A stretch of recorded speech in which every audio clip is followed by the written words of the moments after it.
Ya,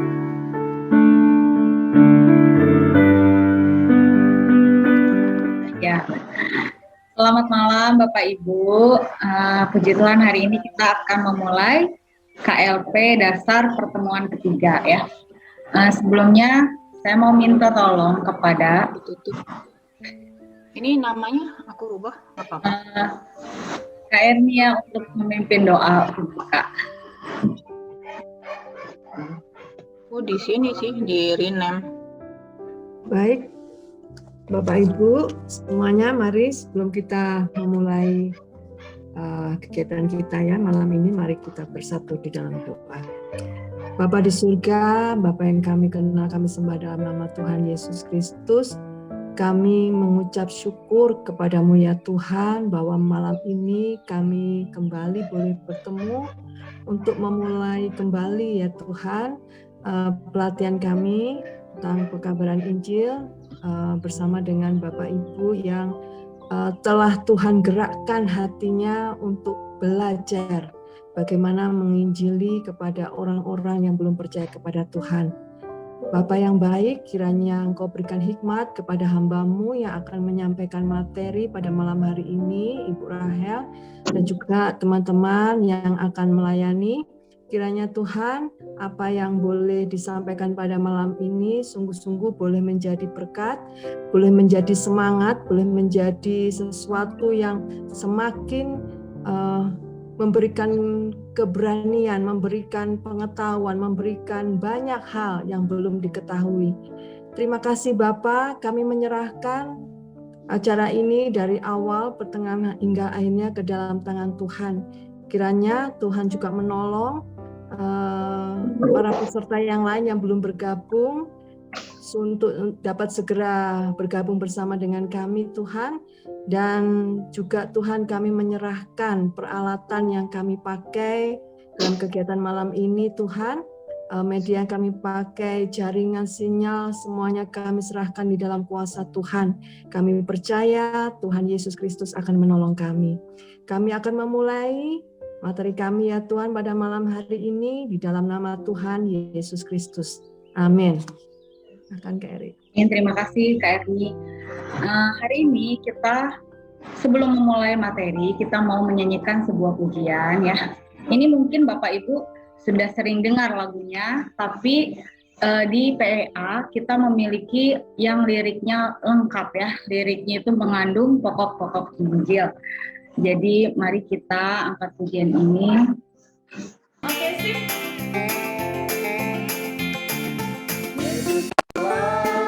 Satu-satunya juru selamat dunia, Dia memberi hidup yang kekal bagi orang percaya. Puji Tuhan, anugerahnya sangat besar.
Ya, berharap dengan lagu tadi kita semakin ingat bahwa Tuhan Yesus satu-satunya juru selamat kita dan kita semakin termotivasi ya untuk memberitakan Injil. Baik, sekarang saya serahkan kepada Ibu Rahel. Silahkan, Bu. Iya, terima kasih Kak Eri. Selamat malam Bapak Ibu. Semangat ya. Saya senang sekali Bapak Ibu yang mengirim tugas ayat hafalannya dan mengisi tabel ayat-ayat dasar keselamatannya ya. Begitu semangat meskipun dalam mengaku terbatas gaptek tapi tetap berusaha membuat tugas itu luar biasa.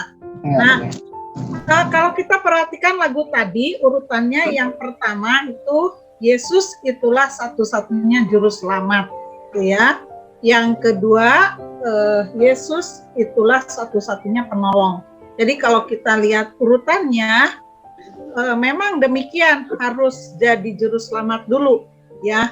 Kita kalau mau ditolong oleh Tuhan Yesus, kita perlu menjadikan Tuhan Yesus itu menjadi Tuhan dan juru selamat kita. Baru dia menjadi penolong. Lalu bait yang ketiga itu dikatakan Yesus menyuruh pergilah kamu beritakanlah Injilku. Jadi kalau kita orang-orang yang sudah percaya kepada Tuhan Yesus tidak berhenti di sampai di memperoleh keselamatan saja lalu sudah ya hidupnya sudah berhenti sampai di situ, bukan. Tetapi ada kelanjutannya. Ya selagi kita ada kesempatan di dunia ini, Tuhan Yesus memberikan satu amanat agung yang penting bagi kita orang percaya, yaitu pergi memberitakan Injil.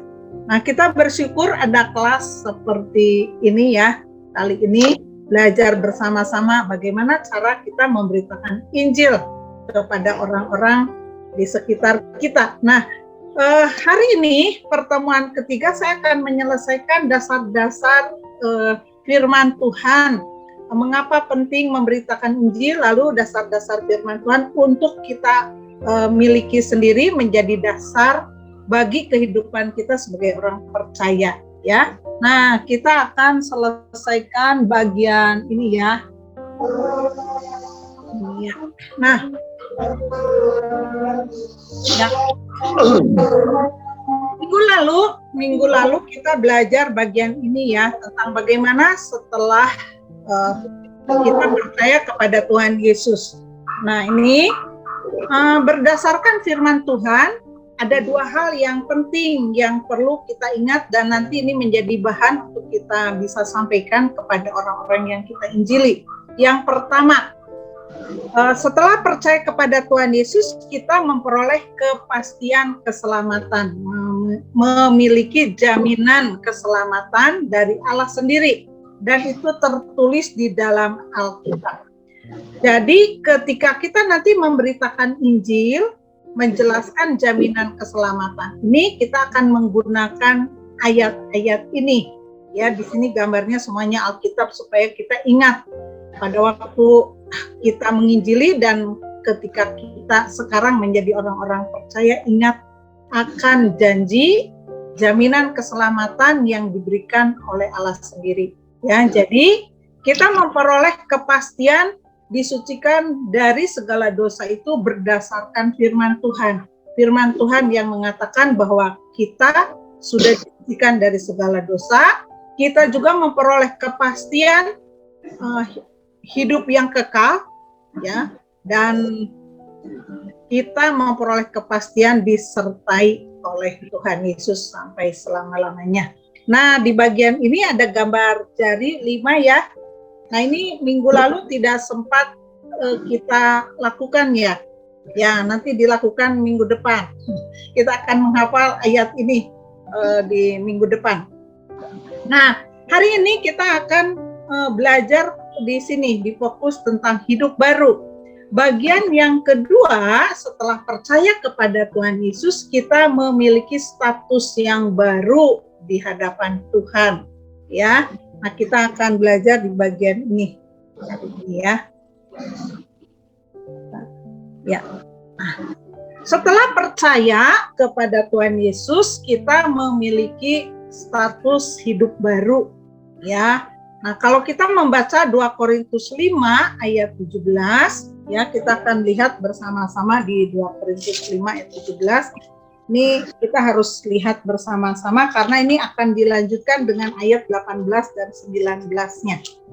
Ya, 2 Korintus 5 ayat 17. Ya, mari kita akan lihat bersama-sama. Dan Kristus telah mati, ayat 17 ya, saya baca ayat 15. Jadi siapa yang ada di dalam Kristus, ia adalah ciptaan baru, yang lama sudah berlalu, sesungguhnya yang baru sudah datang. Dan semuanya ini dari Allah. Nah, di ayat 18 bagian A-nya dikatakan begitu. Jadi status kita sebagai orang-orang percaya yang sudah menjadi ciptaan yang baru, itu semuanya dikerjakan oleh Allah. 100% pekerjaan Allah. Tidak ada usaha apapun dari kita atau perbuatan baik apapun yang membuat kita memiliki status yang baru ini. Ya, status yang baru ini 100% dikerjakan oleh Tuhan Yesus sendiri. Ya, Dia sendiri yang membuat kita memiliki status yang baru. Jadi Tuhan Yesus melihat keberadaan kita yang sudah percaya kepadanya, lihat keadaan dalam keadaan yang baru, ciptaan yang baru, ya. Lalu di situ dikatakan yang lama sudah berlalu. Artinya segala sesuatu yang lama dalam kehidupan kita, keberdosaan kita itu sudah tidak ada di hadapan Tuhan. Nah, berikutnya di ayat 18-nya dikatakan begini. Yang dengan perantaran Kristus telah mendamaikan kita dengan dirinya, dan yang telah mempercayakan pelayanan pendamaian itu kepada kami. Ya. Di ayat 19-nya, sebab Allah mendamaikan dunia dengan dirinya oleh Kristus dengan tidak memperhitungkan pelanggaran mereka. Jadi di ayat 18 dan 19 ditegaskan kembali bahwa kalau kita memiliki status yang baru itu dikerjakan oleh Tuhan Yesus sendiri yang mendamaikan kita ya oleh dirinya dengan Allah. Ya, ini ditekankan 2 kali di ayat 18 dan 19.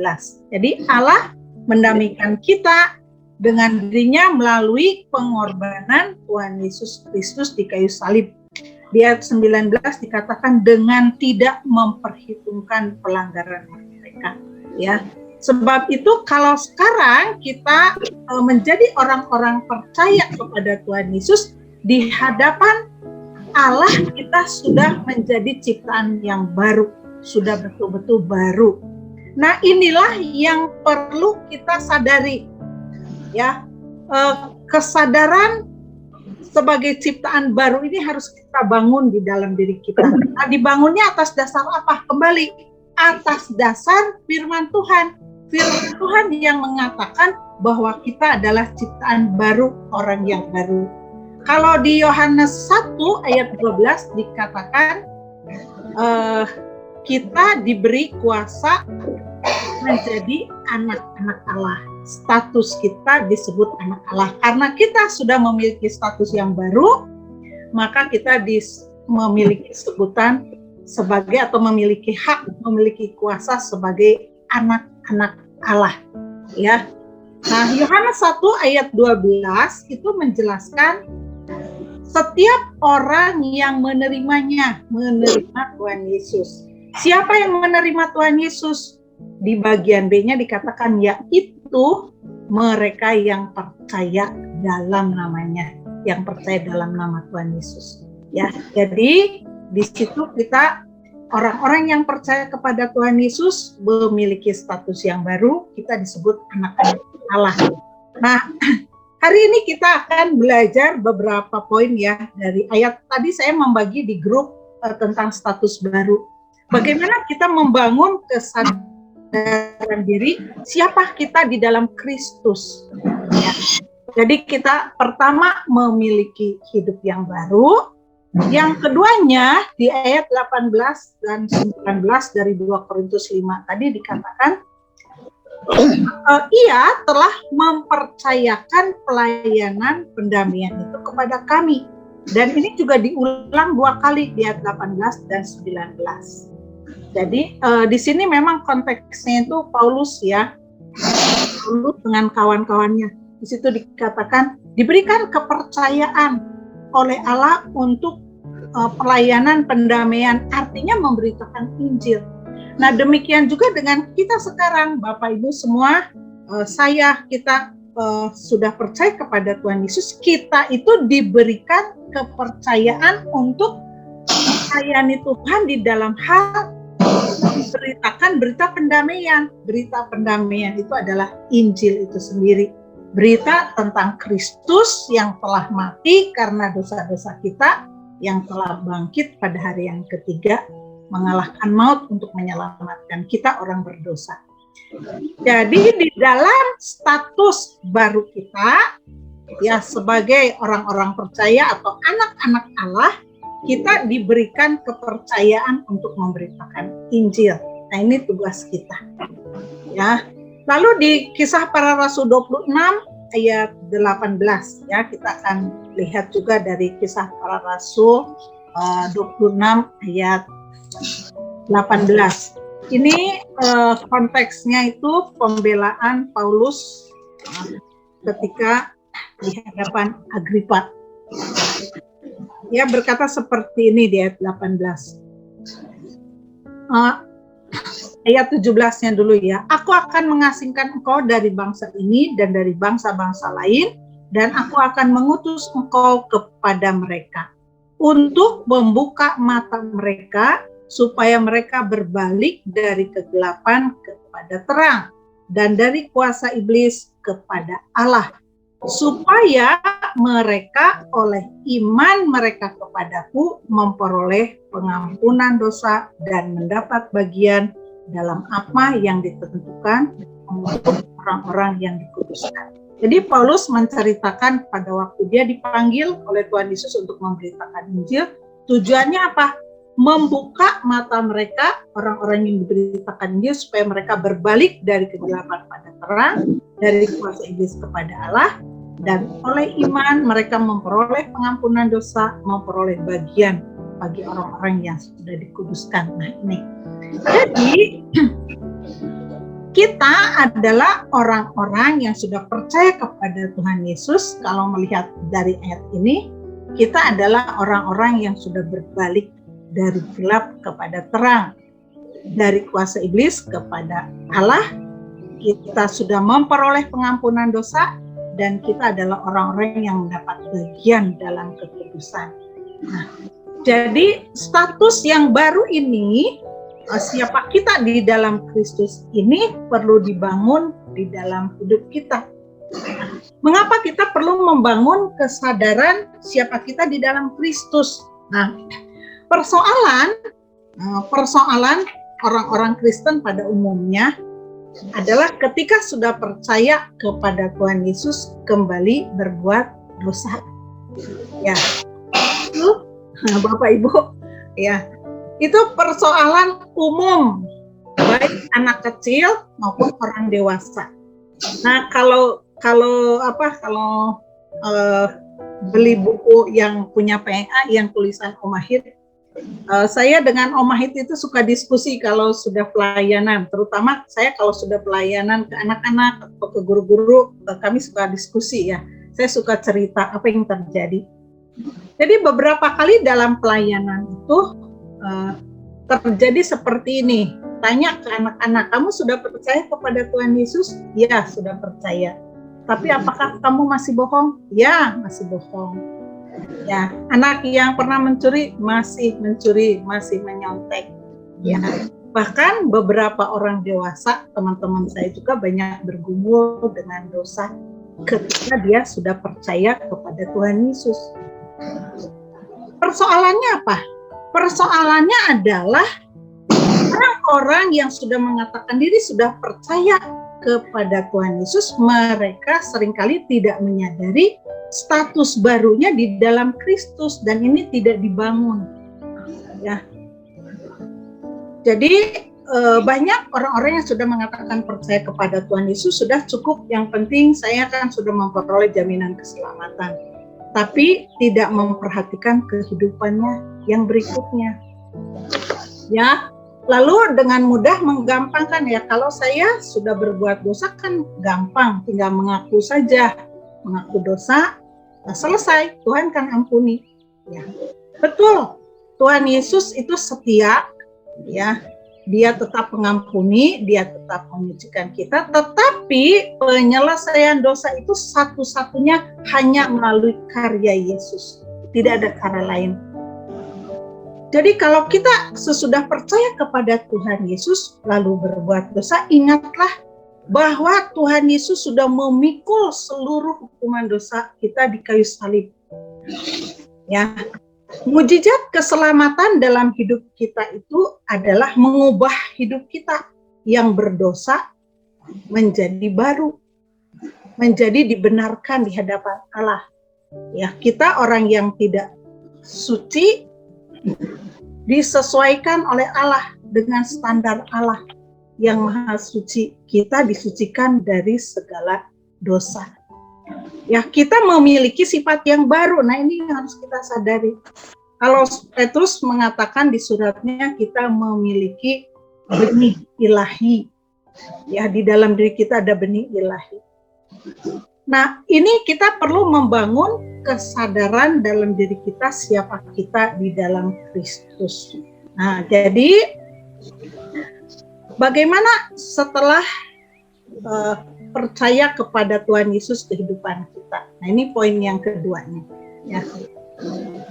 Jadi setelah kita memiliki status yang baru, kita memiliki tujuan hidup yang berbeda di dalam status yang baru itu.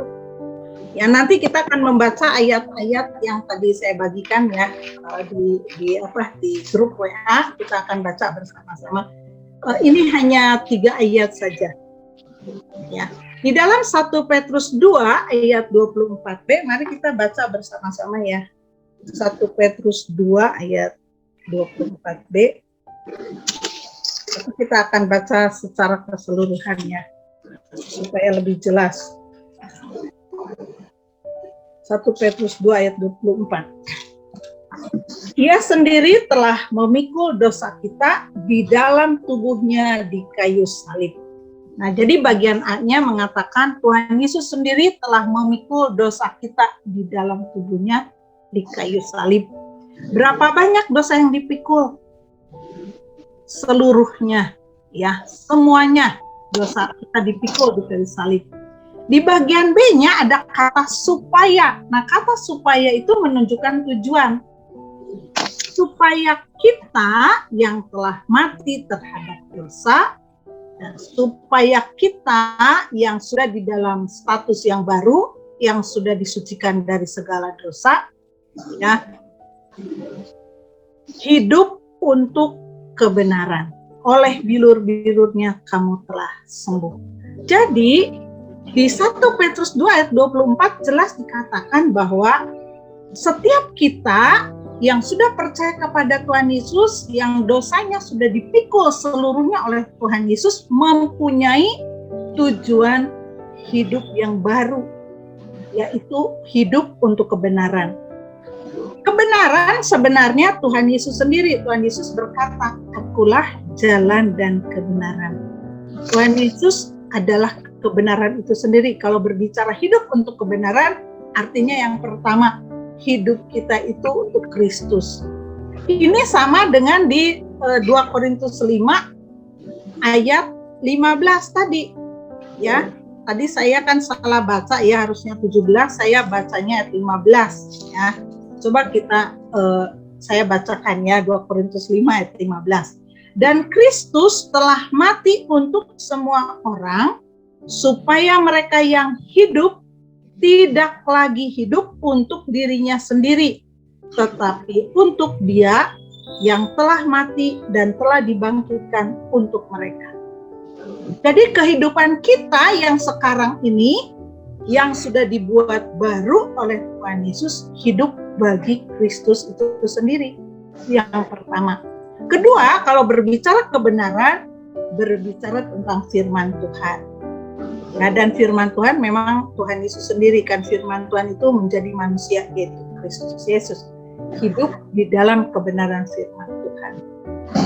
Jadi ketika kita percaya kepada Tuhan Yesus, kita memiliki tujuan hidup yang berbeda, yang tidak sama dengan sebelum percaya kepada Tuhan Yesus. Sebab itu 2 Korintus 5 ayat 17 mengatakan yang lama sudah berlalu, sesungguhnya yang baru sudah datang.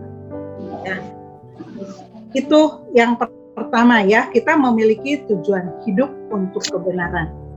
Di berikutnya dikatakan oleh bilur-bilurnya kamu telah sembuh. Ada banyak orang menerjemahkan atau mengartikan ayat ini untuk kesembuhan jasmani, sakit, penyakit. Padahal kalau kita lihat secara keseluruhannya di ayat sebelumnya dan tujuan kematian Tuhan Yesus, oleh bilur-bilurnya kita sembuh itu bukan perkara sakit jasmani, tetapi kita disembuhkan dari apa? Kerusakan total, itu gambar dan rupa Allah yang rusak oleh dosa itu dikembalikan. Ketika kita percaya kepada Tuhan Yesus, dipulihkan. Di Yesaya dikatakan sakit penyakit kita yang dipikulnya, segala kelemahan kita yang ditanggungnya, ya, dan seluruh keberadaan kita ditanggungnya. Sebab itu Petrus memberikan nasihat kepada kita, mengingatkan bahwa Kristus memikul seluruh hukuman dosa kita itu untuk menyembuhkan kita. Menyembuhkan dari apa? Menyembuhkan dari kerusakan dosa itu, kita dipulihkan. Yang tadinya perasaan kita rusak akibat dosa kan, waktu kita belajar worldview itu perasaan kita rusak. Kita jadi takut, kita jadi malu, minder, ya, merasa diri banyak kekurangan dibandingkan orang lain dan sebagainya ya. Pikiran, kehendak jadi rusak. Oleh bilur-bilurnya kamu telah sembuh, kata Tuhan. Jadi ketika kita percaya kepada Tuhan Yesus yang mati di kayu salib, bangkit pada hari yang ketiga, kita dipulihkan dari kerusakan-kerusakan itu. Perasaan kita, pikiran kita, kehendak kita dipulihkan, disehatkan. Ya. Nah, sebab itu di Yesaya 43 ayat 7 juga dituliskan seperti ini ya. Kita akan baca ya, Yesaya 43. Yesaya 43 ayat 7. Ya. Semua orang yang disebutkan dengan namaku, yang kuciptakan untuk kemuliaanku, yang kubentuk dan yang juga kujadikan. Ya. Kalau kita lihat ayat 6-nya, di sini dikatakan ayat 6-nya ya, Yesaya 43 ayat 6. Aku akan berkata kepada utara, berikanlah, dan kepada selatan, janganlah tahan-tahan. Bawalah anak-anakku laki-laki dari jauh, dan anak-anakku perempuan dari ujung-ujung bumi. Ini berbicara tentang jiwa-jiwa. Jadi, baik anak laki-laki, anak perempuan, semua orang, itu dikatakan semua orang yang disebutkan dengan namaku yang kuciptakan untuk kemuliaanku, yang kubentuk dan yang juga kujadikan. Orang-orang yang sudah percaya kepada Tuhan Yesus memiliki tujuan hidup yang baru, yaitu untuk kemuliaan Allah. Nah, kesadaran ini harus kita miliki sehingga kita hidup di dunia ini sebagai orang percaya akan berbeda dengan orang-orang yang belum percaya. Ya, kalau berbicara untuk kemuliaan Allah, kembali ada hubungannya dengan poin pertama ini, 1 Petrus 2:24, hidup untuk kebenaran. Kita bisa memuliakan Allah melalui apa? Melalui perbuatan-perbuatan yang benar. Ya, melalui hal-hal yang kita lakukan untuk menyenangkan hati Tuhan. Nah, di Efesus 2 ayat 10 dikatakan, ya, kita baca sama-sama ya. Bapak Ibu sudah menghafalkan Efesus 2 ayat 8 dan 9. di ayat 10-nya ini dikatakan tujuan orang-orang yang sudah percaya, yang sudah diberikan keselamatan. Karena kita ini buatan Allah, diciptakan dalam Kristus Yesus untuk melakukan pekerjaan baik yang dipersiapkan Allah sebelumnya. Ia mau supaya kita hidup di dalamnya. Nah, sejak semula Allah menciptakan manusia itu untuk melakukan pekerjaan baik. Nah, kita ketika sudah ditebus, sudah percaya kepada Tuhan Yesus, dikembalikan tujuan kita kepada tujuan Allah semula, yaitu melakukan pekerjaan baik. Dan Allah mau supaya kita hidup di dalamnya. Hidup di dalam apa? Di dalam pekerjaan yang baik itu. Jadi hidup setelah percaya kepada Tuhan Yesus memiliki tujuan yang berbeda dengan sebelum kita percaya kepada Tuhan Yesus. Nah, Alkitab berbicara banyak sebenarnya tentang status kita. Siapakah kita di dalam Kristus itu? Kalau kitab kalau kitab Galatia berbicara tentang janganlah hidup di dalam daging. Kalau kita membuka di dalam kitab Efesus pasal 4 berbicara tentang manusia yang baru. Jadi ada banyak nasihat bagi kita orang percaya untuk kita menyatakan hidup kita sebagai orang yang sudah percaya. Jadi tujuan hidup kita di dalam status yang baru ini perlu kita nyatakan keluar dalam bentuk perbuatan. Tapi semua yang kita lakukan, perbuatan baik yang kita lakukan setelah percaya kepada Tuhan Yesus, ingat, bukan untuk memperoleh keselamatan lagi, ya, atau bukan untuk mempertahankan keselamatan, bukan. Karena keselamatan murni atau 100% hadiah pemberian Allah. Ya, jaminan keselamatan 100% dijamin oleh Allah, bukan oleh perbuatan baik kita. Jadi kalau kita memiliki tujuan hidup yang baru ini hanya beberapa ayat ya. Ini untuk menjadi satu bagian dalam hidup kita supaya orang-orang lain yang menyaksikan keberadaan hidup kita sebagai orang percaya bisa melihat bahwa ada Kristus yang hidup di dalam diri kita. Ya. Jadi, mengapa kita mau hidup untuk kebenaran? Karena kita adalah orang-orang yang sudah ditebus, orang-orang yang sudah diampuni oleh Tuhan Yesus. Jadi, segala perbuatan baik kita setelah percaya kepada Tuhan Yesus itu adalah ungkapan kasih kita kepada Tuhan Yesus. Ya. Nah, Bapak Ibu sedikit ya saya tambahkan. Saya anak yang merawat orang tua.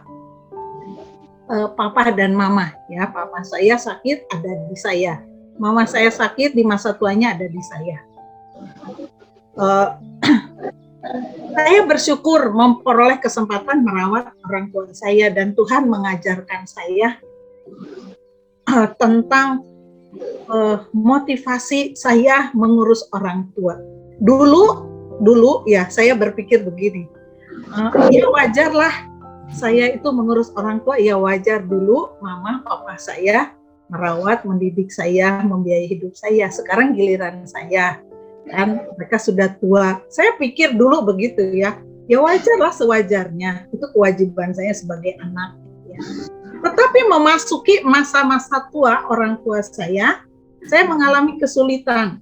Karena yang namanya orang tua, maaf ya, maaf ibu-ibu, bapak-bapak yang sudah kadang-kadang merawat orang tua itu, waduh ya, jadi rame gitu ya, rame. Saya sebagai anak dengan mama suka rame gitu ya. Kadang-kadang jadi saling menyakiti ya dari kata-kata. Tetapi saya bersyukur Tuhan mengajari saya berkali-kali dalam hati saya Roh Kudus berbicara kepada saya. kamu tuh merawat orang tua itu apa dasarnya? Saya dilatih sama Tuhan dari hari ke hari. Ya tiap hari saya dengan mama saya saling maaf-maafan. Maaf ya Ma, maaf ya Ma. Nanti mama saya bilang maaf ya Dek, udah nyusahin gitu Mama. Ya enggak. Terus tiap hari kami saling minta maaf. Karena kami merasa satu dengan yang lain ya suka salah paham, salah ngerti. Tapi satu ketika saya dinasehati oleh firman Tuhan. Saya ingat peristiwa Petrus ditanyai oleh Tuhan Yesus ya, apakah engkau mengasihi aku, sampai 3 kali. Peristiwa itu terngiang-ngiang beberapa hari ketika saya menghadapi masa-masa merasa sulit merawat mama saya. Lalu saya duduk merenungkan peristiwa itu ya, dan Tuhan akhirnya berbicara kepada saya secara pribadi. Jadi, apakah engkau mengasihi aku? Wah, saya kaget juga ya Tuhan. Saya selama ini merasa, tanda kutip merasa, saya merasa mengasihi Tuhan gitu ya. Tapi rupanya belum sampai di situ. Lalu saya belajar lagi bagian firman Tuhan itu ya. Dan akhirnya saya mengerti bahwa mengasihi Tuhan itu bukan hanya kelihatan baik dari luar. Bukan hanya kelihatan baik ya, saya mengasihi orang tua saya, kelihatan baik ngurus, ngantar ke rumah sakit, berdoa bareng gitu ya, menyediakan makan, memandikan dan sebagainya, bukan hanya itu. Tapi ternyata Tuhan itu mau sampai ke hati kita, sampai ke pikiran kita, ke perasaan kita. Mengasihi dengan murni, mengasihi dengan tulus. Seperti apa? Seperti kita mengasihi Tuhan. Jadi saya dilatih oleh Tuhan untuk memahami apa artinya mengasihi Tuhan itu lewat orang tua. Saya bersyukur sekali. Jadi sekarang itu saya mengerti apa saja yang saya lakukan. Mau mengajar, menolong orang, memberi sesuatu, atau membersihkan apa Tuhan, saya mau melakukannya atas dasar kasih saya kepada Tuhan. Ini yang bisa saya lakukan. Kasih kita kepada Tuhan itu tentu tidak seimbang, tidak berimbang dengan kasih Tuhan Yesus yang sudah mati di kayu salib, bangkit dari kita, tidak seimbang. Ya kalau sekarang kita berbicara juga apa saja yang kita perbuat atas dasar kasih kepada Tuhan. Saya juga sampai sekarang berpikir Tuhan, kasih saya sama Tuhan juga belum seperti yang Tuhan harapkan, tapi saya mau belajar. Jadi segala perbuatan baik kita, apapun yang kita kerjakan, sekali lagi, ketika kita sudah percaya Tuhan Yesus, perbuatan baik kita bukan untuk memperoleh keselamatan, bukan untuk memperoleh bukan untuk mempertahankan keselamatan, bukan. Itu semua Tuhan mau supaya kita melakukannya dengan sepenuh hati, untuk menunjukkan kasih kita kepada Tuhan, rasa syukur kita kepada Tuhan bahwa kita adalah orang-orang yang sudah diselamatkan. Ya. Nah ini yang perlu dibangun dari hari ke hari. Ya, sebab itu hari ini kita mau belajar tentang tadi siapa saya di dalam Kristus. Nah ya, sekarang kita akan membaca siapa saya di dalam Kristus. Nah, Bapak Ibu, kita baca dari ini saja ya, dari apa? Nah, ini kelihatan sudah cukup besar atau kurang besar?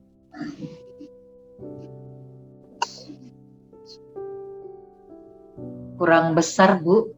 Nah, ini sudah besar? Cukup, Bu. Oke ya, Mari kita akan berkata tentang diri kita sekarang di dalam Kristus. Jadi ini saya membuat kami di PA menyusun daftar. Ini sebenarnya ada banyak di dalam Alkitab tentang siapa kita yang sudah percaya kepada Tuhan Yesus, yang memiliki status yang baru. Ini siapa saya di dalam Kristus. Ini hanya 25 saja. Mari kita akan membaca bersama-sama ya dari nomor 1. Ya, 1, 2, 3. Saya adalah anak Allah. Saya adalah garam dunia. Saya adalah terang dunia. Saya adalah sahabat Kristus. Saya adalah hamba kebenaran. Saya adalah hamba Allah. Nomor 7. Saya adalah ahli waris bersama dengan Kristus. Saya adalah bait Allah. Allah diam di dalam saya. Saya adalah anggota tubuh Kristus. Saya adalah ciptaan baru. Saya diperdamaikan dengan Allah. Saya adalah orang kudus. Saya adalah buatan Allah, hasil karya Allah. Sebentar ya, hilang. Maaf, kecepatan. Maaf ya, saya kecepatan menggeser. Minta maaf. Iya, oke. Ya, nomor. Oke. Nomor berapa ya? Saya ini di dalam kebenaran dan nomor berapa? 15. 15 kan? Ya. Saya ini di dalam kebenaran dan kekudusan. Saya ini musuh iblis. Saya sudah diberkati oleh Allah. Saya diberkati dengan segala berkat rohani. Saya dapat hak menghadap Allah. Saya sudah ditebus, hukuman sudah dihapus. Nomor 20. Nomor 21. Saya sudah dibebaskan dari kuasa iblis, pindah ke kerajaan Kristus. Saya sedang dibangun di atas Kristus. Saya sudah diberi kekuatan, kasih, dan ketertiban. Saya tersembunyi bersama Kristus di dalam Allah. Saya adalah Allah yang terpilih. Ya. Nah, Bapak Ibu Saudara, kita bersyukur bahwa Alkitab memberitahukan kepada kita siapa kita di dalam Kristus. Sebab itu, marilah kita membangun kesadaran ini dalam hidup kita. Kalau kita membangun kesadaran diri, ya saya suka pakai istilah kesadaran diri, siapa saya di dalam Kristus, inilah yang akan memberikan kekuatan untuk kita sadar penuh hidup kita bukan lagi hidup untuk dosa, tetapi hidup kita memang untuk Kristus. Ya, semua yang tadi 25 itu mengatakan siapa saya di dalam Kristus. Jadi, masalah-masalah pergumulan perbuatan dosa setelah percaya kepada Tuhan Yesus sebenarnya bisa teratasi karena kita memiliki kuasa firman yang memberikan kemenangan atas dosa. Kristus sendiri bangkit dari kematian, bukti dia sudah menang atas dosa. Dan kuasa kemenangan atas dosa itu diberikan kepada kita.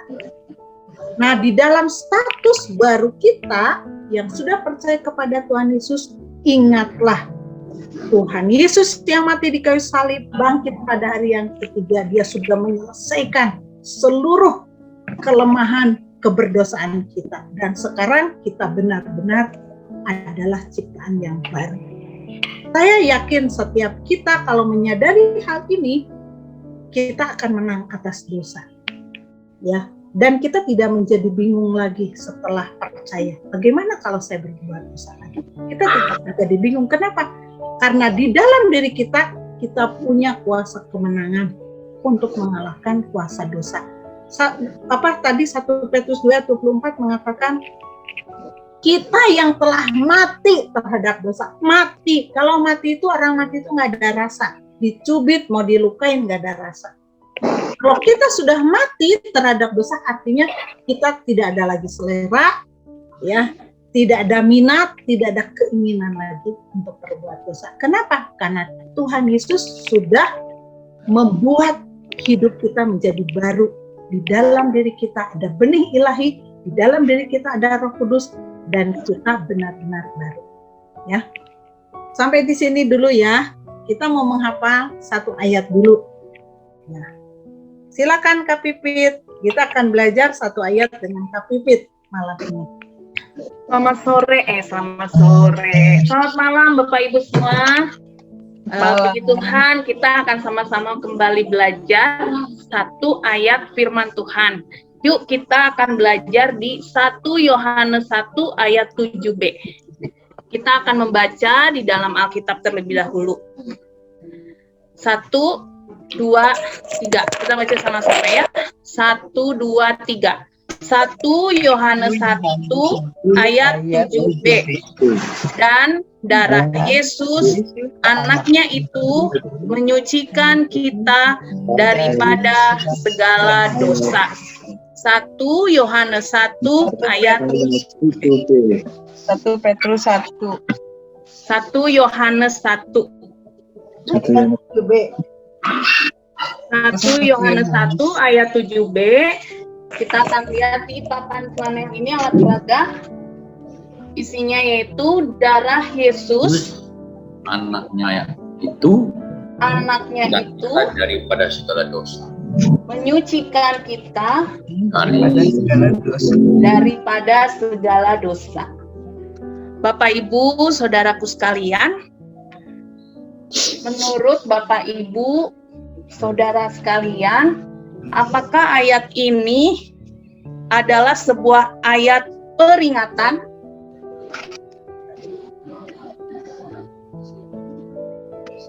Ada yang bisa menjawab?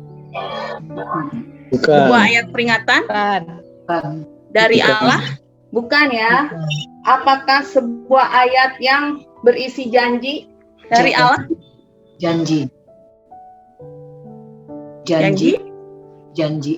Ya, sepertinya bukan ya. Bukan. Apakah sebuah perintah dari Allah? bukan Bukan. Atau apakah sebuah ayat ini adalah sebuah keterangan tentang Allah? Iya. Ya, betul. Sebuah keterangan tentang Allah.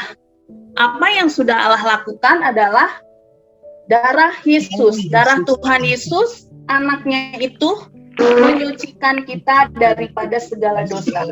Jadi, darah Tuhan Yesus yang dicurahkan di kayu salib menyucikan kita daripada segala dosa. Dosa apa saja? Kalau kepada anak-anak mungkin dosa menyontek, atau Bapak Ibu saudara sekalian bisa memikirkan dosa-dosa yang pernah dilakukan ya. Mungkin marah-marah atau berbohong. Atau kita kan pernah ya menjadi anak-anak melawan orang tua, mencuri dan lain sebagainya. Dan darah Tuhan Yesus menyucikan segala dosa ini. Dosa yang dulu, dosa yang sekarang, dan dosa yang akan datang. Darah Tuhan Yesus yang sudah ditumpahkan di atas kayu salib menyucikan segala dosa kita. Nah, Bapak Ibu, kita akan membaca ayat hafalan ini seperti ini ya. 1 Yohanes 1 ayat 7b, alamat dulu, lalu isinya, dan kembali ke alamat. Tetapi kata kita akan diganti dengan nama pribadi kita masing-masing. Contohnya seperti ini. 1 Yohanes 1 ayat 7b. Darah Yesus, anaknya itu menyucikan Pipit daripada segala dosa. 1 Yohanes 1 ayat 7b. Mari kita bersama-sama menyebutkan ayat ini, alamatnya terlebih dahulu, kembali ke isinya dan kembali ke alamatnya. Dengan kata kita ini diganti dengan nama masing-masing. 1, 2, 3. 1 Yohanes 1 ayat 7b. Darah Yesus anaknya itu menyucikan kita daripada segala dosa. 1 Yohanes 1 ayat 7b. Nah, Bapak Ibu sekalian, kapan kita disucikan daripada segala dosa? Saat kita percaya. Kita percaya dan mengaku dosa. Betul sekali, saat kita percaya kepada Tuhan Yesus Kristus ya, yang sudah mati dan bangkit pada hari yang ketiga. Di dalam Alkitab ini banyak sekali ayat-ayat yang menerangkan tentang Allah yang melakukan tindakan-tindakan yang luar biasa. Ayat ini adalah ayat yang menerangkan tentang tindakan Tuhan Yesus, bahwa darah Tuhan Yesuslah yang menyucikan kita daripada segala dosa. Dan jika kita sudah mengetahui kebenaran ini, apa yang akan kita lakukan? Hidup di dalam hidup yang baru.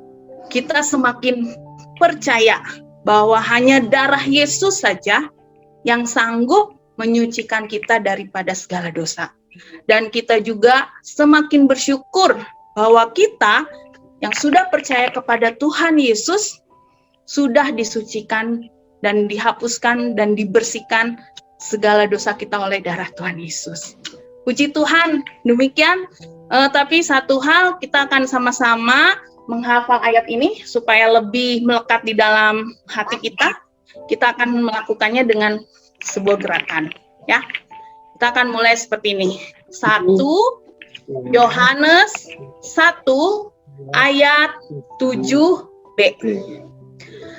Darah Yesus anaknya itu menyucikan kita daripada segala dosa. 1 Yohanes 1 ayat 7b. Kayaknya saya tutup semua ya, hafal semua mungkin ya. Oke, kita akan sama-sama. Yuk, boleh dibuka speakernya ya. 1, 2, 3. 1 Yohanes 1 ayat 7b. Darah Yesus anaknya itu menyucikan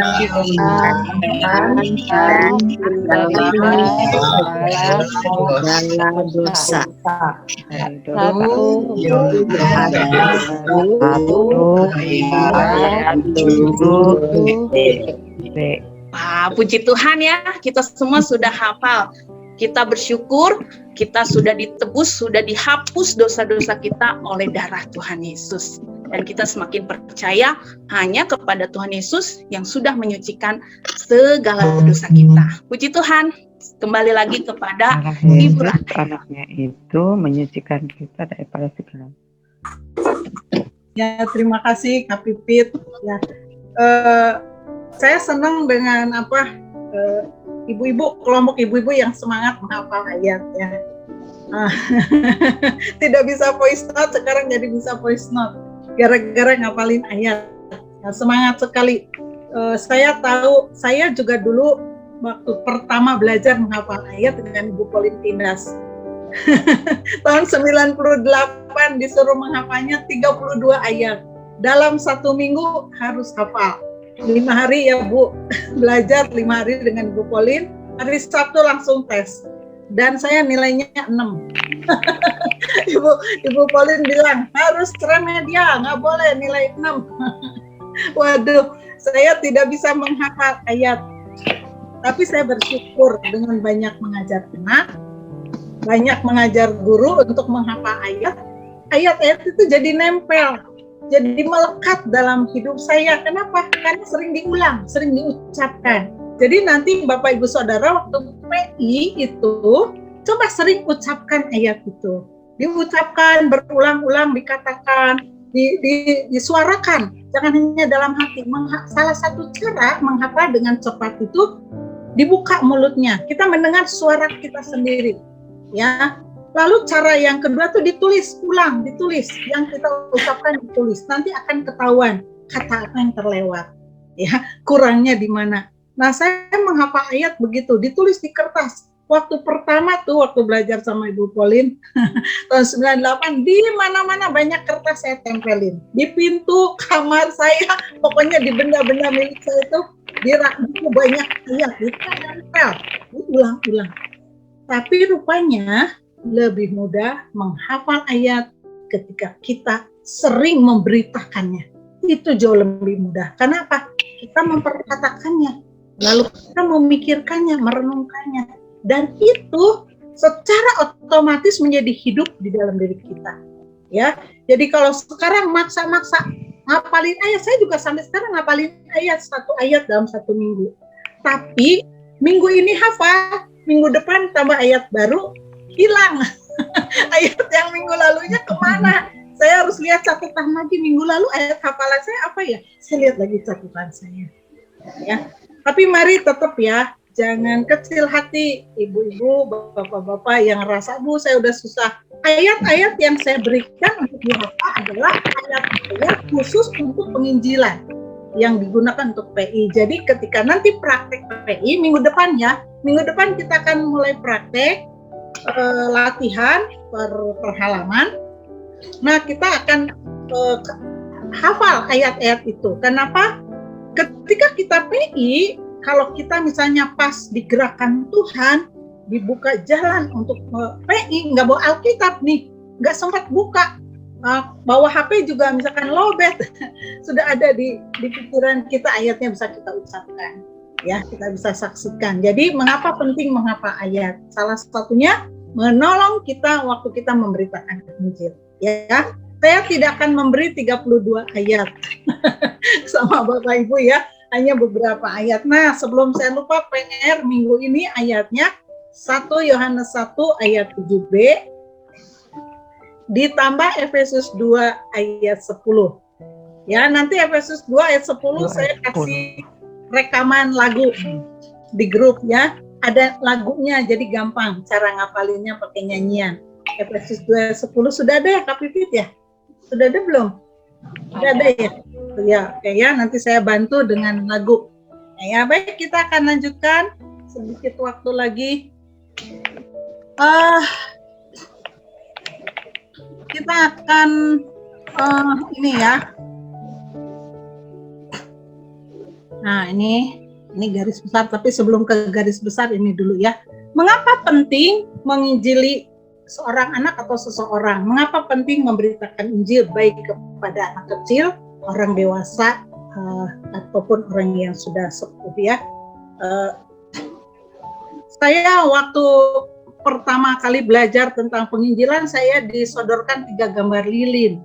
Lalu saya disuruh presentasi, ada pelajaran tentang presentasi. Saya harus mempresentasikan tentang 3 gambar lilin itu. 1 lilin yang utuh, 2 lilin yang setengahnya, 1 lagi lilin yang tinggal sedikit lagi. Nah, waktu saya mempresentasikan tentang lilin itu, saya ingat lilin itu seumpama masa hidup seseorang. Ya, kalau lilin yang masih utuh, masih besar, itu masa hidup seorang anak. Kalau seorang anak diinjili dari kecil, artinya dia memiliki kesempatan dipakai Tuhan dengan umur yang panjang, menjadi berkat, menjadi saksi Kristus, bahkan menjadi pemberita-pemberita Injil. Ya, hidupnya diubahkan dari kecil. Saya melihat anak-anak yang diinjili di Pondok Gembira, anak-anak les saya yang sempat saya injili, hidupnya berubah, ya, dan dipakai Tuhan dengan luar biasa.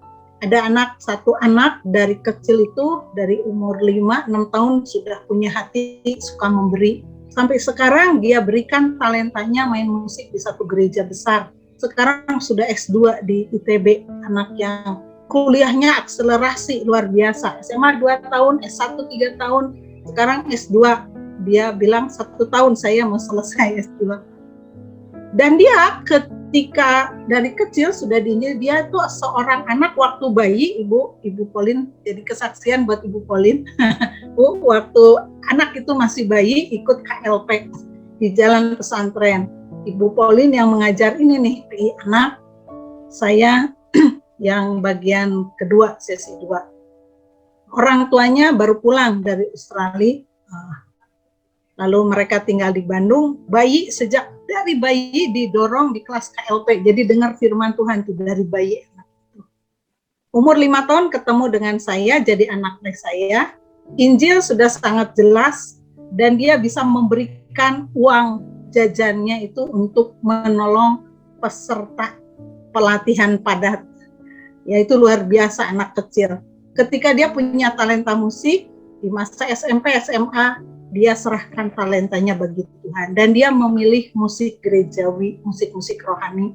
Sekalipun zaman sekarang, anak-anak kan suka ya, musik-musik macam-macam ya, musik Korea dan sebagainya, saya nggak ngerti aliran musik. Tetapi orang tuanya bersaksi kepada saya baru-baru ini, anak saya memilih untuk mempersembahkan talentanya untuk musik gerejawi. Anak pintar luar biasa. Kenapa? Karena dari kecil dia sudah dengar Injil, dimenangkan bagi Kristus. Sudah dengar Injil dari orang tuanya. Ketemu saya dengar Injil lagi. Ketemu guru sekolah minggunya yang kebetulan ikut KLP juga dengan PA. Dengar Injil lagi. Ini ulang-ulang. Sehingga dia menjadi anak yang dipakai Tuhan sampai sekarang. Menjadi berkat bagi teman-temannya, gurunya, bagi dosennya. Itu ya tentang lilin. Yang kedua, lilin yang setengah itu gambaran orang yang dewasa. Ya, usia mungkin 40 ya, 50. Penginjilan itu penting bagi orang dewasa, tetapi orang-orang dewasa itu masa hidupnya tinggal setengahnya lagi. Jadi dia punya kesempatan dipakai Tuhan untuk memberitakan Injil, menjadi berkat, tetapi masa hidup untuk menjadi berkat itu tinggal setengahnya saja. Nah, kalau lilin yang sedikit lagi ya, tinggal sedikit lagi itu masa hidup orang-orang yang usianya sudah lansia. Penting memberitakan Injil. Karena Tuhan itu memberikan kasih karunia, memberikan kesempatan untuk orang bertobat itu sampai di titik akhir. Ya, di nafas-nafas terakhir kalau dia masih bisa mendengar Injil, Tuhan masih memberi kesempatan untuk bertobat. Itu baik kita menginjili orang-orang yang sudah sepuh ya, sudah lansia. Tetapi masa hidup orang-orang lansia dipakai Tuhan itu sedikit lagi. Sebab itu kenapa kita tidak boleh berlambat-lambat memberitakan Injil. Khususnya orang-orang yang dekat dengan kita, keluarga kita, orang tua kita, ya, anak-anak kita. Kenapa? Karena masa hidup seseorang yang sudah diberitakan Injil dan menerima Tuhan Yesus itu masa hidup yang diubahkan dan bisa dipakai Tuhan untuk kembali beritakan Injil. Jadi mari kita gunakan sebaik-baiknya kesempatan kita yang Tuhan berikan untuk memberitakan Injil. Nah, mengapa penting memberitakan Injil? Yang pertama, ya, karena setiap orang yang ada dekat-dekat kita itu menjadi bagian dari amanat agung dari Tuhan Yesus. Tuhan Yesus memberikan amanat agung bagi orang percaya. Amanat agung ini bukan diberikan kepada pendeta saja, ya, atau hamba Tuhan saja, atau seorang misionaris, tidak. Amanat agung ini Tuhan Yesus berkata, pergilah ke seluruh dunia, beritakanlah Injil, ya, muridkan, ya kan, baptis, ajar. Yang pertama itu harus dimuridkan. Kenapa harus dimuridkan? Ya, dimuridkan ini, orang-orang yang dimuridkan ini harus percaya dulu. Ya, percaya kepada Tuhan Yesus, dimuridkan menjadi pengikut Kristus, baru dibaptis, baru diajar. Dan di situ dikatakan, aku akan menyertai engkau sampai akhir zaman. Siapa yang menyertai kita? Orang-orang yang memberitakan Injil. Ya, kita akan lihat ya di Matius 28 ini. Siapakah yang memberikan amanat agung ini? Ya, kita tahu Tuhan Yesus. Nah, Tuhan Yesus ini siapakah? Siapa Tuhan Yesus yang memberikan amanat agung ini? Dikatakan begini, di ayat 18, Yesus mendekati mereka dan berkata, kepadaku telah diberikan segala kuasa di surga dan di bumi. Jadi yang memberikan amanat agung, yang memerintahkan kepada kita memberitakan Injil adalah Tuhan Yesus yang punya kuasa di surga dan di bumi. Ya, kalau kita diperintahkan melakukan sesuatu oleh seseorang, diberi kepercayaan ya, misalkan di tempat kerja kita diberikan kepercayaan ya untuk mengerjakan sesuatu hal, itu menjadi sebuah kehormatan bagi kita kalau ada orang yang mempercayai kita untuk melakukan sesuatu. Nah, ini yang memberikan kepercayaan kepada kita untuk memberitakan Injil adalah Tuhan Yesus sendiri, pemilik kuasa di surga dan di bumi. Sebab itu dia berjanji menyertai kita yang memberitakan Injil, ya, menyertai kita sampai kepada akhir zaman. Jadi setiap kita yang mau memberitakan Injil disertai oleh Tuhan Yesus yang punya kuasa. Nah, penting memberitakan Injil karena adalah ini merupakan perintah Tuhan Yesus sendiri, amanat agung. Kalau perintah harus dilakukan, ya. Kita mentaati perintah Tuhan. Ketika kita memberitakan Injil, kita sedang mentaati perintahnya. Yang kedua, mengapa penting memberitakan Injil? Karena kehendak Allah supaya setiap orang itu diselamatkan. Di Matius 18 ayat 14, ya, Matius 18 ini sebenarnya berbicara tentang kerajaan surga. Siapa yang terbesar di kerajaan surga? Lalu Tuhan Yesus mengambil anak kecil menjadi satu ilustrasi, alat peraga untuk menjelaskan siapa yang terbesar di kerajaan surga kepada murid-muridnya yang sudah dewasa. Tuhan Yesus pakai alat peraga. Alat peraganya anak kecil. Lalu Tuhan Yesus berbicara tentang nilai seorang anak. Seorang anak itu berharga. Artinya apa? Setiap jiwa itu berharga di hadapan Tuhan. Bapak, Ibu, dan saya semua melewati masa anak. Tidak ada satupun manusia yang tidak melewati masa anak. Kita dilahirkan dulu jadi bayi. Semua kita melewati masa anak. Jadi konteks Matius pasal 18 ini berbicara tentang kerajaan surga. Ya, siapa yang terbesar di kerajaan surga? Lalu Tuhan Yesus berbicara tentang nilai satu jiwa. Ya, dipakai anak-anak. Setiap jiwa anak, setiap jiwa kita itu berharga. Harganya sama dengan harga nyawa Tuhan Yesus di kayu salib. Ya, di Matius 18 ayat 5 dikatakan begini, barang siapa menyambut seorang anak seperti ini dalam namaku, ia menyambut aku. Tuhan Yesus menyamakan nilai dirinya dengan nilai seorang anak. Kita bersyukur kita semua melampaui masa anak.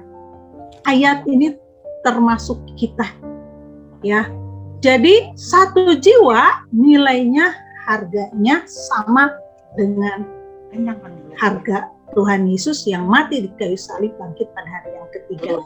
Nah, di ayat 14-nya dikatakan, demikian juga Bapamu yang di surga tidak menghendaki supaya seorang pun dari anak-anak ini hilang.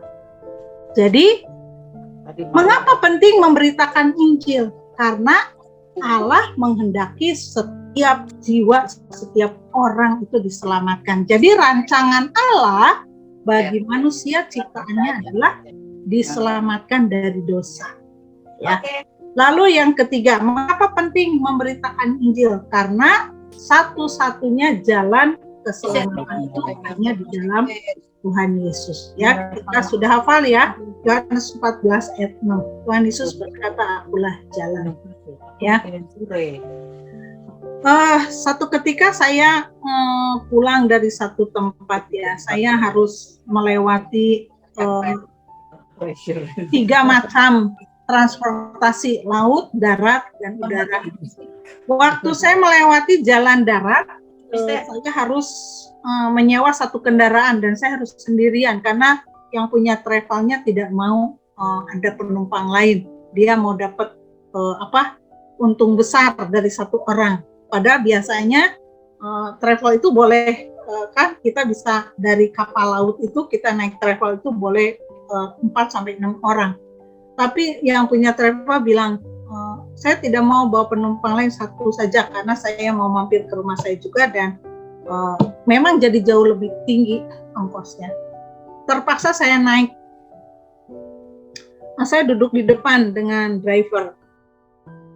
ada kesempatan ngobrol, dan saya itu adalah daerah yang cukup keras ya, tanah keras. Agak gadak dikduk juga saya sebenarnya ya, saya perempuan dan itu jauh di Indonesia bagian timur, hampir ke timur, Indonesia bagian timur, tempat asing buat saya. Tapi saya percaya Tuhan menyertai saya, jadi saya berdoa sepanjang jalan itu. Saya minta kepada Tuhan, Tuhan bukalah kesempatan untuk saya bercakap-cakap dengan orang itu tentang Engkau, Tuhan. Saya tidak tahu cara memulai percakapannya bagaimana.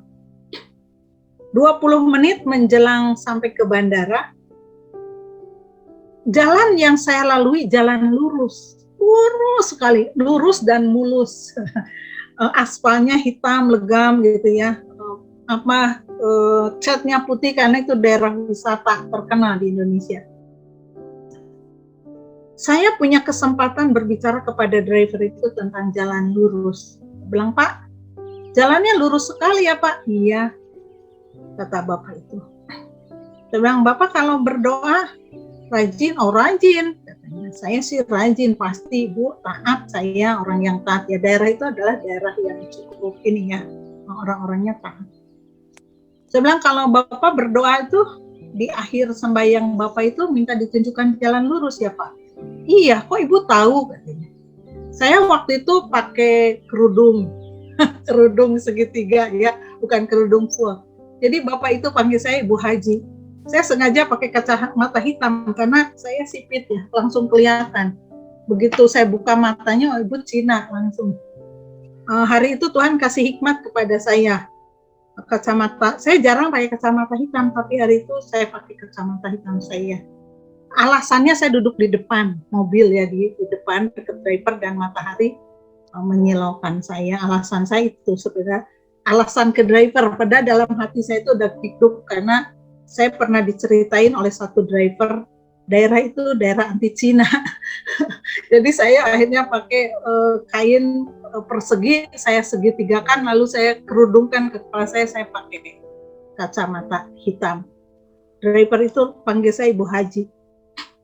Saya ngobrol, saya masuk ke jalan lurus. Saya bersyukur sekali Tuhan kasih hikmat. 20 menit perjalanan sampai di bandara, saya menyelesaikan penginjilan dimulai dengan jalan lurus. Yohanes 14 ayat 6 saya ucapkan. Selesai. Turun dari mobil itu, drivernya bilang gini, Ibu, saya berterima kasih kepada Ibu untuk obrolan kita hari ini. Karena saya jadi tahu siapa jalan lurus itu. Memang saya tidak sempat lagi mengajak Bapak itu berdoa karena selesai pas tepat di depan bandara saya harus turun dan itu nggak boleh parkir. Saya harus keluar mengeluarkan barang karena saya sendiri, barang saya cukup banyak, nggak bisa lagi berdoa. Tetapi waktu saya turun mengeluarkan barang, Bapak itu bantu dia mengucapkan itu, terima kasih. Jadi jalan lurus itu dicari orang dan kesempatan kita untuk memberitakan siapa jalan lurus itu. Ya, hanya satu-satunya jalan untuk bisa memperoleh keselamatan melalui Tuhan Yesus Kristus. Jadi mengapa penting memberitakan Injil? Betapa banyak orang yang mencari keselamatan, banyak orang yang mencari jalan lurus, menanti-nantikan, bahkan mereka berdoa supaya ditunjukkan jalan lurus. Dan Tuhan Yesus sudah menunjukkan dirinya adalah jalan itu yang menuju kepada kekekalan. Ya. Berikutnya, mengapa penting menginjili? Memberitakan Injil karena kita semua manusia itu terhilang. Di sini gambarnya domba, manusia itu seperti domba lemah. Makanya di Alkitab itu kita itu disebut domba-dombanya. Gembala kita adalah Tuhan Yesus. Kenapa? Domba adalah hewan yang tidak tahu jalan pulang. Domba itu kalau pulang harus digiring oleh gembala. Ya, harus dibawa oleh gembala, ditunjukkan jalan. Ya. Jadi kita orang yang manusia, kita terhilang, orang-orang di sekitar kita, saudara kita, orang tua kita itu orang terhilang yang perlu diberitakan Injil. Ya. Nah, berikutnya mengapa penting memberitakan Injil? Karena Alkitab sendiri dari Perjanjian Lama dan Perjanjian Baru menegaskan penting memberitakan Injil. Berulang-ulang Alkitab mengingatkan supaya mengajar anak-anak, mengajar orang-orang untuk mengenal siapa Allah. Ketika bangsa Israel mau punya raja, Samuel itu bersedih ya.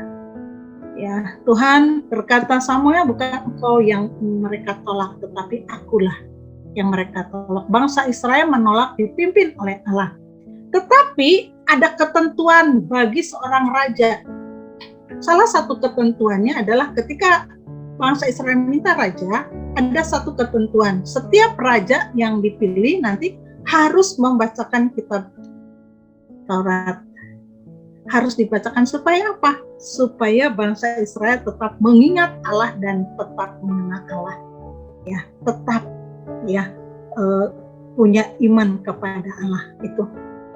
Jadi itu salah satu peristiwa saja. Ada banyak lagi peristiwa di dalam Alkitab Perjanjian Lama. Ulangan pasal 6 khususnya memerintahkan supaya mengajarkan kepada anak-anak berulang-ulang. Sejak anak-anak harus mengajarkan anak untuk mengasihi Tuhan Allah dengan segenap hati, segenap jiwa, segenap kekuatan. Ya, bagaimana seseorang bisa mengasihi Allah kalau tidak mengenalnya? Sebab itu harus ada yang memberitakannya. Perjanjian Baru banyak ya, Tuhan Yesus sendiri tadi kita lihat di Matius 28 memberikan perintah untuk memberitakan Injil.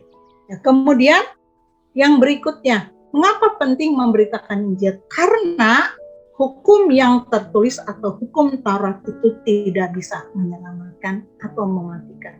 Ya, mari kita lihat di 1 Korintus 2 ayat 14. 1 Korintus 2 ayat 14 dikatakan begini.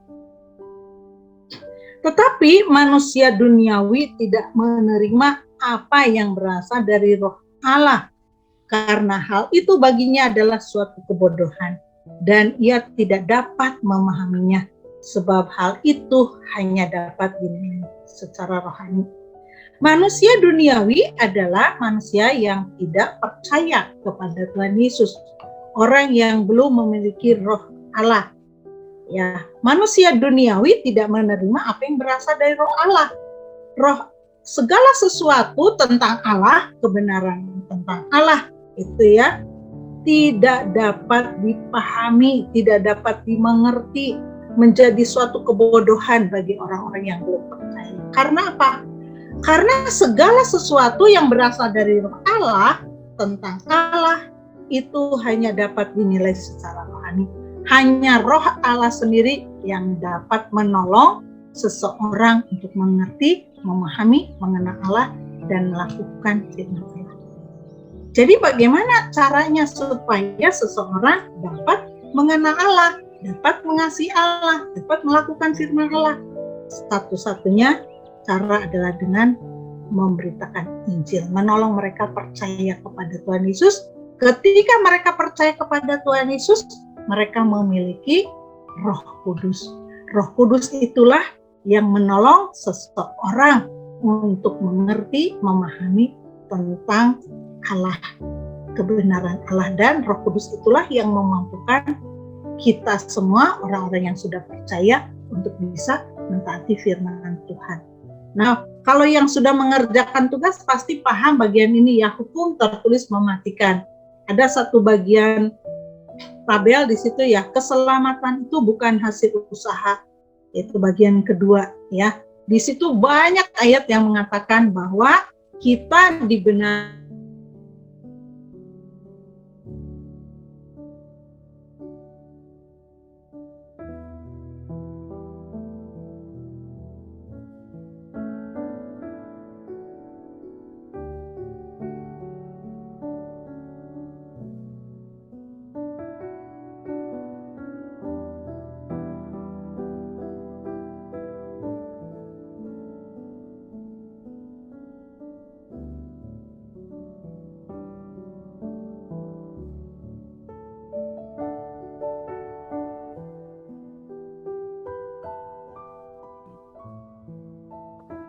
Sepertinya ada gangguan. Ya, mohon maaf Ibu Bapak, mungkin sinyalnya Ibu Rahel sedang ada gangguan. Nanti tunggu sebentar ya Ibu. Pak.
Ya, minta maaf ya, Bapak Ibu tiba-tiba nge-lag.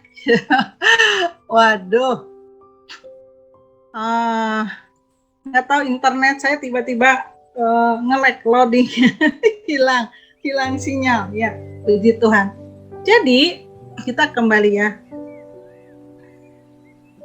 Ya, ketika kita percaya kepada Tuhan Yesus, pada saat itulah kita memiliki Roh Kudus, dan Roh Kudus itu yang memampukan seseorang untuk mengerti, memahami tentang Allah, kebenaran tentang Allah, juga melakukan firman Allah.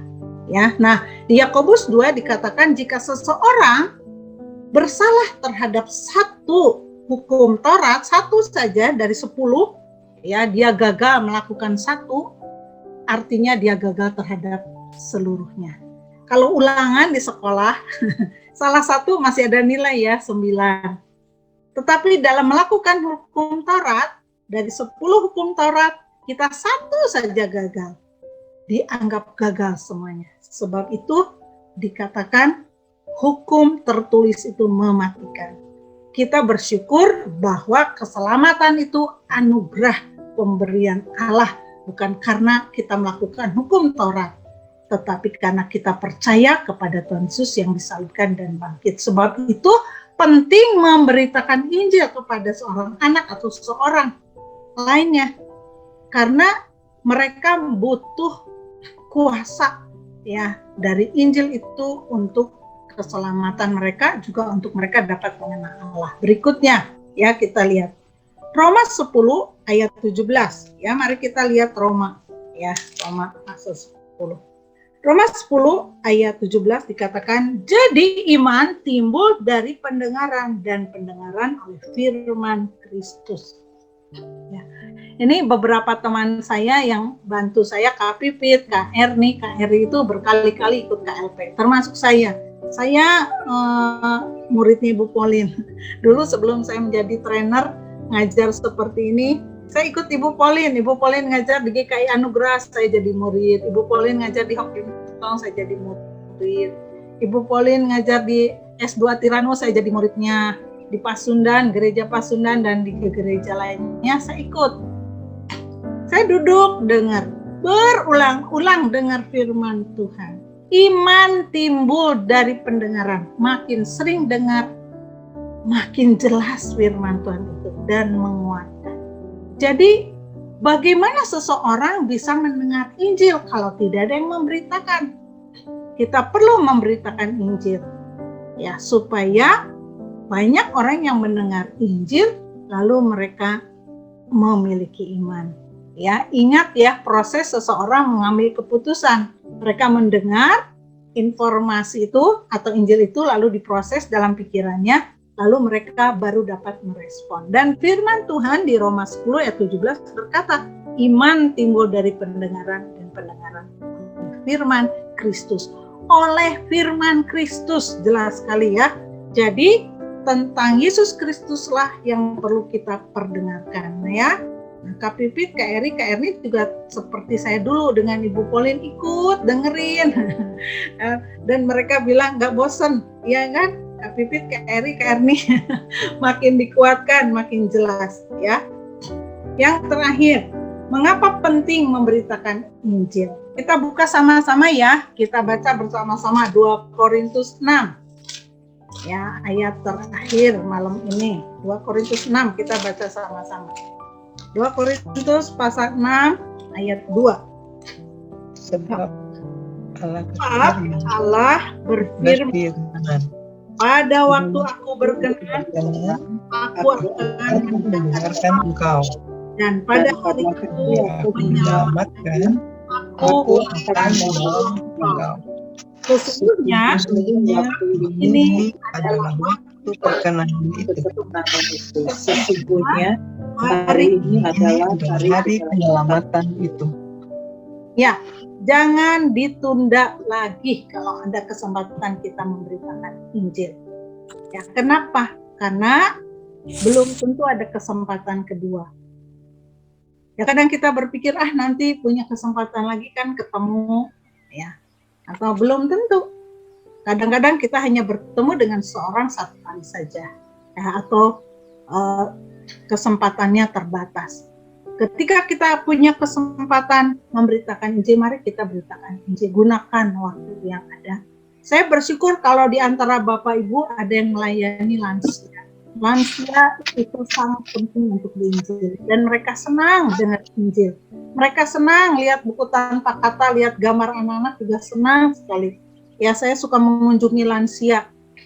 Pelayanan saya salah satunya pelayanan lansia. Cuman karena COVID nggak boleh datang sekarang ke lansia ya. Tapi sudah divaksin 2 kali, saya sudah mau mulai bergerak lagi. Saya sudah lengkap vaksin. Jangan menunda kesempatan ya. Mari Bapak Ibu kita akan bergerak memberitakan Injil selagi diberi kesempatan oleh Tuhan. Menangkan banyak jiwa bagi Kristus ya. Dan kita akan menyerahkan segala keberadaan kita, hidup kita untuk dipakai Tuhan memberitakan Injil ya. Nah, mulai minggu depan, nah ini mulai minggu depan kita akan belajar bagaimana caranya memberitakan Injil dengan poin-poin ini. Jadi ada yang akan kita jelaskan ya. Ada tentang status anak atau status orang yang kita layani. Ada 2 statusnya. Lalu apa yang dikerjakan oleh Allah di dalam Yesus Kristus. Kita akan jelaskan jaminan keselamatan. Kita akan menolong orang yang kita injili mengerti statusnya di dalam Tuhan dan menolong mereka tahu tujuan hidupnya. Nah, mulai minggu depan ya. Jadi minggu depan itu sesi pertama mungkin sebentar saja saya jelaskan 30 menit. Apa garis besar yang akan kita jelaskan, lalu sesi keduanya kita akan breakout room board ya. Kita akan praktek bersama. Jadi nanti akan ada yang menuntun, menolong, memberi contoh supaya Bapak Ibu bisa memberitakan Injil. Ya, nah sekarang kalau Bapak Ibu mau menggunakan traktat yang sudah diberikan belum Bu Meike? Belum. Oh iya, itu nanti saya kirim.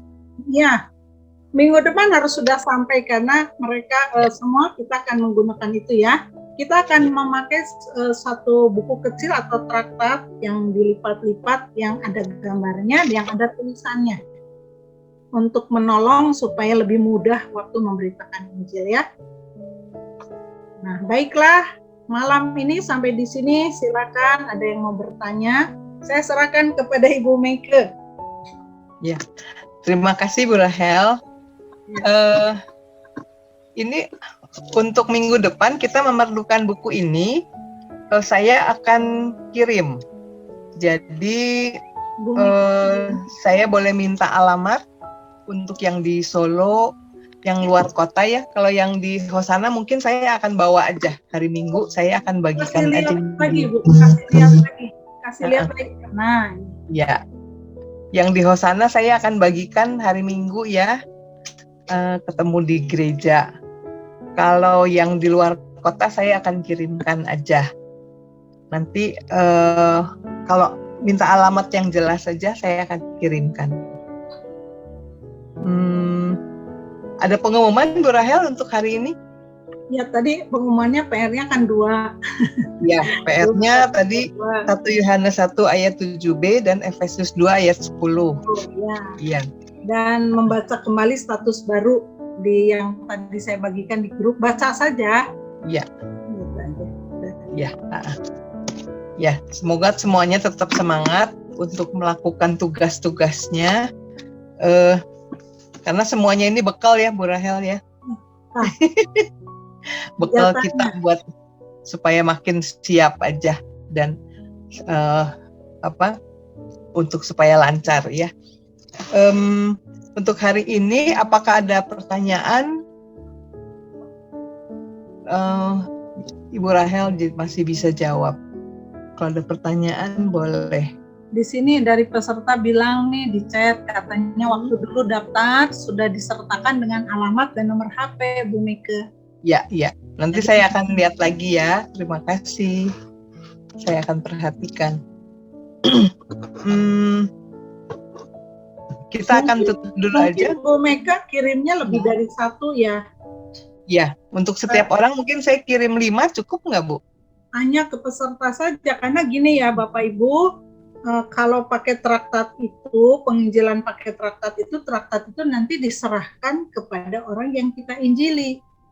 Ya. Karena mereka nanti kebenaran itu kan mereka bisa baca ulang dan bahkan bisa dipakai oleh mereka juga untuk memberitakan Injil ke orang lain. Ya. Kalau mau menjadi kenang-kenangan bagi mereka kan di situ ada tulisan kolom nama, hari ini saya mengambil keputusan percaya. Jadi kalau misalnya giat memberitakan Injil tentu harus punya lebih dari 1 ya.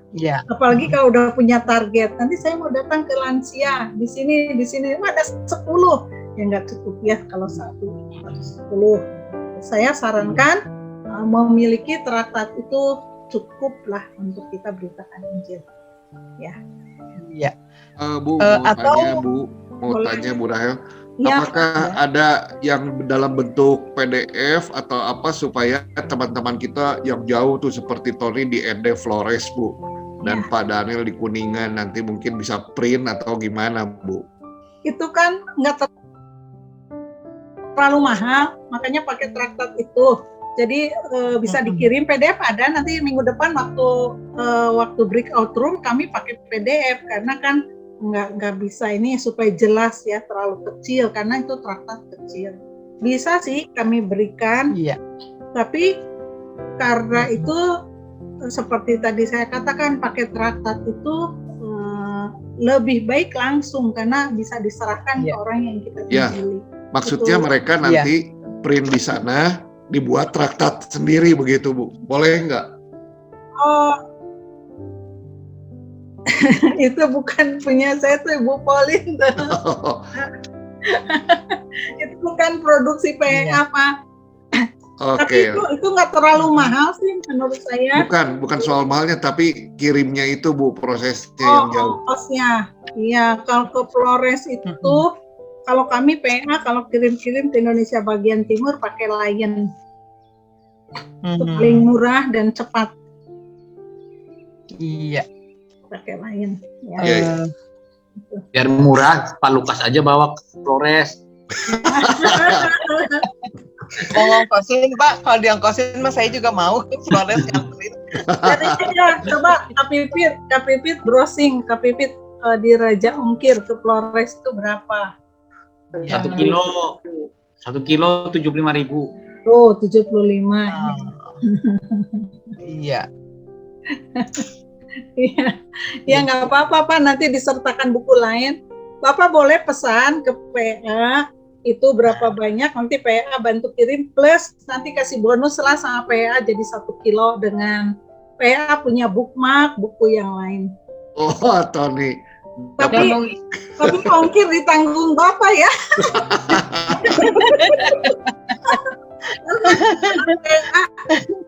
nggak bisa menanggung ongkirnya 75 sampai 1 kilo PA punya hadiah lah buat Bapak buat tambahin. Kalau buat Pak Daniel gimana di Kuningan, Pak Daniel? Boleh Pak Daniel. Kayaknya dikirim aja Pak. Pak Daniel Dikirimkan aja ya Pak ya ke Kuningan sih nggak jauh. Kuningan Caket atau Pak? Caket Kuningan mah caket. Kuningan mah Pak mau awis teuing lah. Ya. Anggo JNE we lah. Untuk yang di Solo mungkin di pool aja ya di satu alamat nanti saya kirim ya.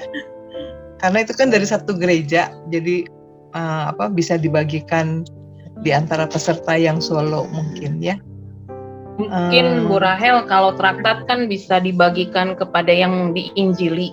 Ya, betul. Ya kan. Sedangkan ada juga alat peraga yang BTK itu itulah senjata kita sebenarnya, tinggal cerita memberitakan, tapi senjatanya tetap kita punya. Bisa juga seperti itu. Mungkin contohnya ada yang bergambar, ada ya juga yang BTK. Kalau yang Ibu Meike pegang itu memang itu traktat. Nah, itu bisa langsung diserahkan kepada yang kita PI. Sedangkan yang tetap menjadi milik kita, jadi bawaan kita kemana-mana saat kita PI, ada juga gitu. Buku tanpa kata. Ya, untuk Kuningan bisa tambah Bu. Ya, boleh. Ya, soalnya kita juga suka pertemuan gitu, suka ngadain acara. Gitu, boleh Pak. Bagikan ke peserta, rekomendasinya dari Pak Lukas aja Bu yang tahu. Iya. Yang tahu kegiatan kita. Ya. Nanti minta aja Pak, intinya Bapak minta dikirim berapa, saya akan usahakan kirim gitu aja ya. Mangga. Ya, makasih Pak. Untuk hari ini mau ditutup dulu aja Bu Rahel?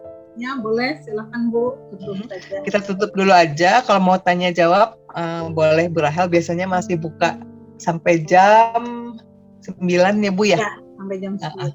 Ya, Bu Rahel boleh tutup dalam doa. Mari kita berdoa. Tuhan Yesus, kami bersyukur untuk malam ini. Di tengah segala keterbatasan yang ada, tapi ada teknologi yang menolong kami bisa berkomunikasi, belajar firman Tuhan yang begitu hebat, yang menolong kami mengenal Tuhan Yesus. Terima kasih Tuhan, setiap firman Tuhan yang kami dengar, yang kami renungkan malam ini, kiranya dengan kuasa Roh Kudus-Mu Engkau meteraikan itu menjadi milik kami, hidup di dalam diri kami, dan kami diberikan keberanian oleh Roh Kudus untuk memberitakannya kepada orang-orang di sekitar kami. Berkati setiap peserta yang hadir malam hari ini, berikan kesehatan, kekuatan, tambahkan hikmat, tambahkan kesanggupan untuk kami menyampaikan berita Injil. Terpuji-pujilah Engkau ya Tuhan, kami menyerahkan hidup kami malam ini ke dalam tangan Tuhan. Biarlah kami semua dapat beristirahat dengan baik, supaya besok kami juga dapat melakukan banyak hal untuk-Mu Tuhan. Terima kasih. Di dalam nama Tuhan Yesus kami mengucap syukur dan berdoa. Amin.